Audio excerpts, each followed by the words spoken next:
जज साहब एक चीज, एक थोड़ा वादे कीजिएगा कि 164 का बयान होगा या नहीं होगा। ये जो दरखास्त दी गई है, इस दरखास्त के ऊपर दलाइल होंगे, दलाइल होने के बाद अदालत फैसला करेगी कि 164 का बयान होना है या नहीं होना। लेकिन बच्ची ने ये जो दरखास्त दी है, इसके जो चीदा चीदा पॉइंट्स है जरा वो सामने रखिएगा।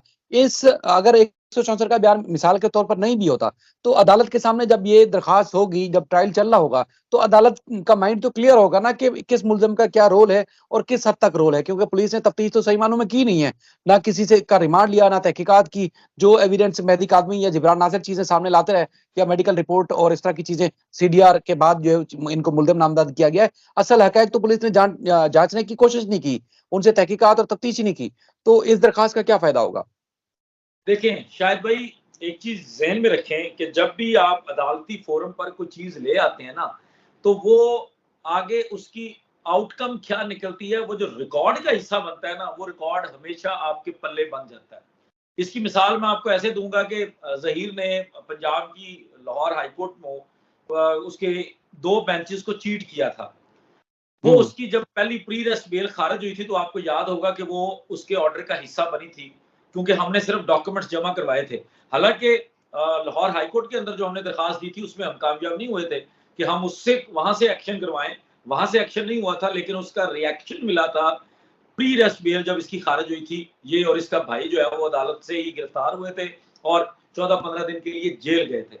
तो जब रिकॉर्ड पे चीजें आ जाती हैं तो फिर उसका इम्पैक्ट होता है।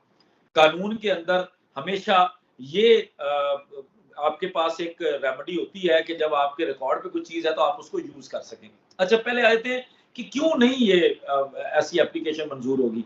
देखिए, ये एप्लीकेशन अगर मुल्जमान के पास बड़ी एक जबरदस्ती वजह होनी है। इसके अलावा तो आपको पता है दिमाग कितना काम करता है, जो लोग भी इस केस को कंटेस्ट कर रहे हैं, कि जी वो हमने भी दरखास्त दी थी, इन्होंने हमारी दरखास्त को अपोज कर दी थी। तो उसका बयान सिंपल इतना है कि भाई आप कौन है? आप तो अगवाकार हैं, आप तो मुल्जम हैं, आपके ऊपर तो सजाए मौत, उम्र कैद, 14 साल कैद बामुशक्कत की दफात का मुकदमा चल रहा है। आप कौन होते हैं किसी बच्ची का बयान रिकॉर्ड करवाने वाले? और ये दरखास्त कौन लेके आया है? ये बच्ची का वालिद नहीं लेके आया, ये बच्ची खुद लेके आई है। ये पहली दफा हुआ है कि बच्ची खुद अपनी दरखास्त लेकर आ गई है कि जी मेरा बयान रिकॉर्ड करें। मैं इन लोगों को लटकाना चाहती हूँ, मैं इन लोगों के एक एक चीज को बताना चाहती हूँ, ये पूरे टब्बर ने मेरे साथ क्या किया, इनके सहूलतकारों ने मेरे साथ क्या क्या किया है, किस तरीके से मेरा बयान रिकॉर्ड करते थे, किस तरीके से इन लोगों ने मेरे साथ जुल्म किया है, तशद्दुद किया है। और उसके अंदर जिनसी तशद्दुद का भी जिक्र है कि मेरे साथ जिनसी तशद्दुद भी जो किया गया, मैं उसके लिए इन लोगों को उस इल्जाम में इन लोगों को मैं जिम्मेदार ठहराना चाहती हूँ और मैं इसलिए अपना बयान रिकॉर्ड करवाना चाहती हूँ। सेकेंडली, अब आए थे लीगल पॉइंट ऑफ व्यू से।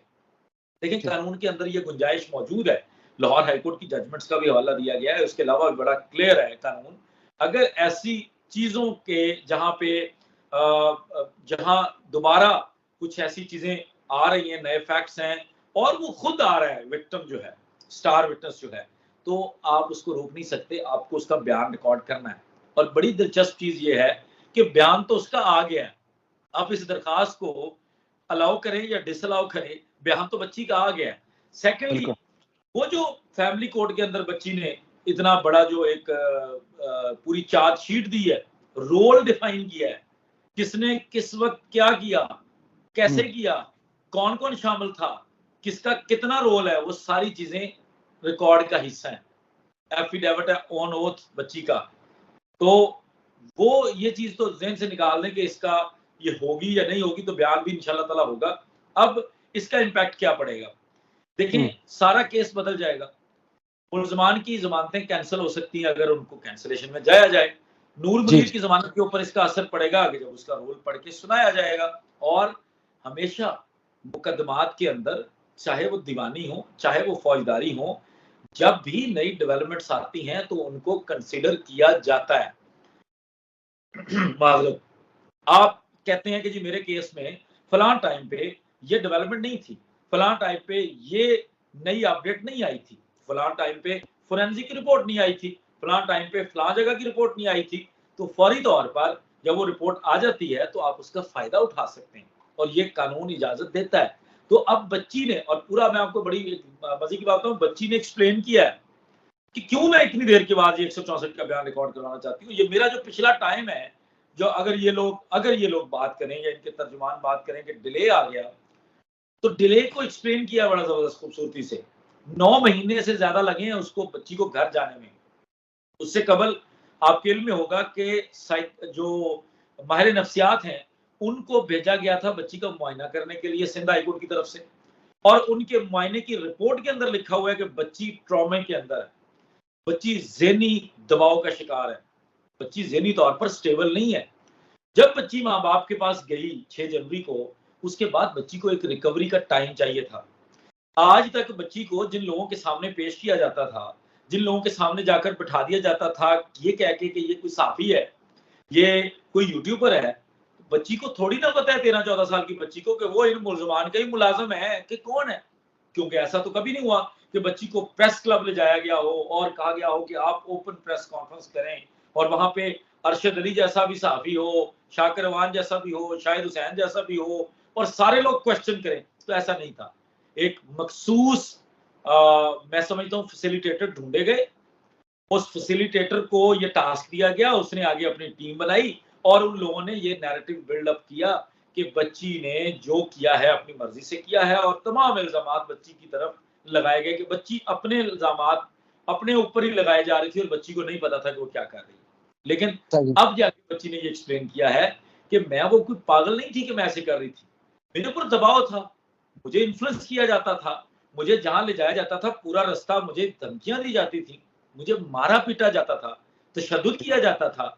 ये जो शबीर जैसा इंसान है, उस जैसे बंदे तक ने उस बच्ची के ऊपर तशद्दुद किया, तो कैसे ना वो बच्ची वो बयान देती। राय खुरम का जिक्र किया उसने कि वो अदालत में खड़ा होकर मेरे कान में कहता था, वो कहता था ये बात करनी है, तुमने ये नहीं कहना।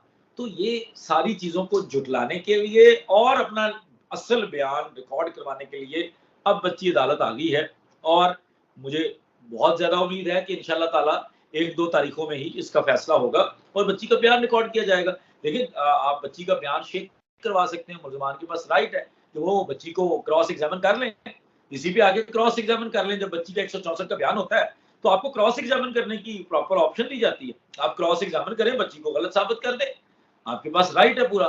तो रोका नहीं जा सकता कि ये बयान ना दे, तो ये उसका हक है, वो विक्टिम है, उसने सफर किया है, उसने बहुत कुछ बर्दाश्त किया है और फिर भी वो हिम्मत से आकर एक्सप्लेन करना चाहती है कि मेरे साथ क्या हुआ, तो वो आपको बयान देना पड़ेगा। डॉक्टर साहब एक चीज इससे थोड़ा सा ऐड कर दीजिएगा कि इससे मामला मजीद डिले नहीं होगा, क्योंकि अभी तक तो फर्द जुर्म आयद नहीं हुई है, आपको पता है 5-6 महीने से मामला लटका हुआ है, कोई पेशरफ्त नहीं हो रही, डेट पे डेट पड़ रही है। आज भी मतलब इस केस में मजीद जो डेट होगी 29 तारीख को होगी, 29 मई को समाअत होगी, तो ऐसी चीजों से मामला इल्तवा का शिकार नहीं होगा? नहीं शायद भाई देखें, इल्तवा तो जो होना था वो हो चुका, इल्तवा इससे ज्यादा और नहीं होना। लेकिन 164 का बयान जो है, अगर उससे कोई 1-2 महीना ताखीर भी होती है ना, तो उससे फर्क नहीं पड़ता, क्योंकि ये जरूरी है, क्योंकि इसी ने तो मुकदमे की फेट डिसाइड करनी है। जब 164 का बयान आ जाएगा तो अदालत के ऊपर भी प्रेशर होगा कि अब नहीं हम डिले कर सकते, अब ये नहीं कर सकते कि फर्द जुर्म आयद होगी अगले हफ्ते होगी, 3 हफ्ते के बाद होगी, 6 हफ्ते के बाद होगी, ऐसा नहीं होगा। क्योंकि और आपको बहुत बेहतर इल्म है कि इस बयान के बाद जो है कई जो लोग रूपोश हैं उन लोगों की तरफ भी आहिस्ता आहिस्ता इशारा जाएगा। अब चीजें जो है वो मुकम्मल की जाएंगी, ये जो सेट ऑफ एक्यूज्ड है ये भी मुकम्मल किया जाएगा, तो इसलिए इससे ऐसा कोई नेगेटिव इंपैक्ट नहीं पड़ेगा कि इसके ऊपर। हाँ जाहिर है, आपको पता है कानूनी तौर पर एक प्रोसीजर है, फेयर अपॉर्चुनिटी दी जाती है, फेयर ट्रायल दिया जाता है, मुलजम को वक्त दिया जाएगा। हो सकता है उसका वकील 1-2 तारीख ले ले और बयान के जो इस बयान की दरखास्त के ऊपर बहस करने के लिए वो एक आध दफा डिले करे भी इस मामले को, लेकिन इससे ज्यादा नहीं हो सकता कि बहुत ज्यादा टाइम लगेगा। और इंशाल्लाह ताला मैं आपको बता रहा हूँ ना कि इसका इम्पैक्ट ये है कि ये जो अभी चीज लटकी हुई है ना, क्यों फर्द जुर्म आयद नहीं हो रही, क्योंकि केस के अंदर वो उस तरीके से जान नहीं है, बच्ची का बयान जरूरी था।